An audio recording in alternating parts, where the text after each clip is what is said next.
This is a stamp, not a weapon, not poison, not a bomb, just ink. But in the wrong city, in the wrong year, this stamp could erase you from the world. Not metaphorically, literally, because this wasn't a travel stamp. It was permission to exist. And tonight, I'm going to show you how a tiny mark on paper became a life or death machine, and why some people would rather burn their passport than let you see page 7. Let's open the file. A passport looks harmless, polite colors, official fonts, a photo that never flatters you, but the passport isn't the important part. The stamp is. The stamp is the verdict. Because in certain regimes and certain moments in history, your passport wasn't proof of identity. It was proof of permission. Permission to work, permission to rent, permission to cross a checkpoint, permission to buy food without being questioned. And the most terrifying part, you could do everything right and still get the wrong stamp. Imagine lining up for processing. You're calm, you're respectful, you say the correct words. Then the clerk looks down, dips the stamp into ink, and your life splits into 2 timelines. One where you walk out, and one where you never come home. Here's what made it so deadly. The stamp wasn't only a mark, it was a code. Not always obvious. Sometimes it was a number, sometimes a symbol, sometimes a color faint enough to deny. And the stamp did 2 things at once. First, it told guards what to do with you, wave you through, or hold you.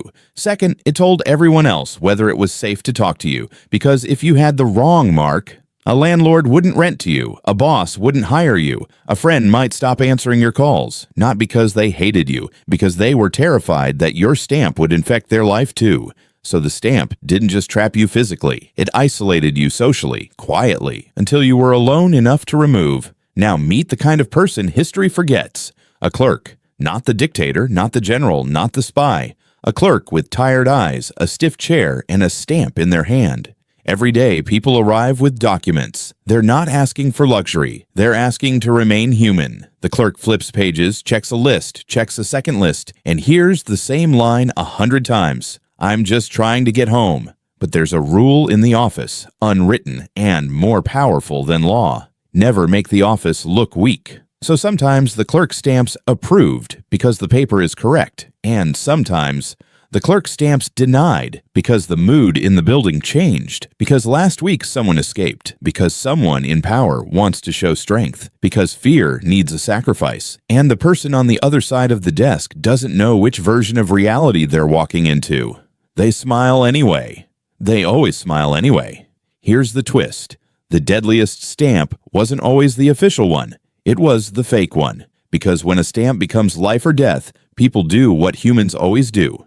They build an underground economy around survival. A counterfeit stamp could cost more than a year's wages, and it wasn't just criminals selling it. Sometimes it was desperate parents. Sometimes it was former office workers. Sometimes it was the same clerk who stamped denied in public and stamped approved in private for a price. But counterfeit stamps come with a terrifying flaw. They only have to be wrong once. A line too thick, a number slightly crooked, ink that looks new when it should look old, and a guard who's seen 10,000 documents doesn't need proof. They only need suspicion. So the fake stamp created a second lottery.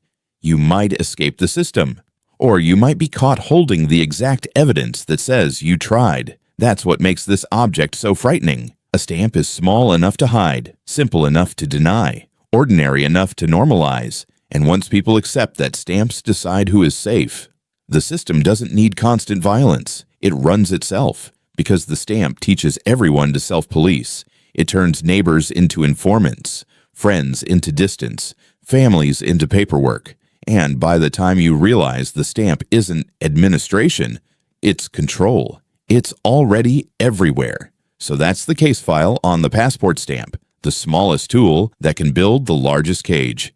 Next time, another object, a simple ledger, a book of numbers, and the reason an entire criminal empire was terrified of one accountant's handwriting, because the next case file is the ledger that got people killed for being accurate.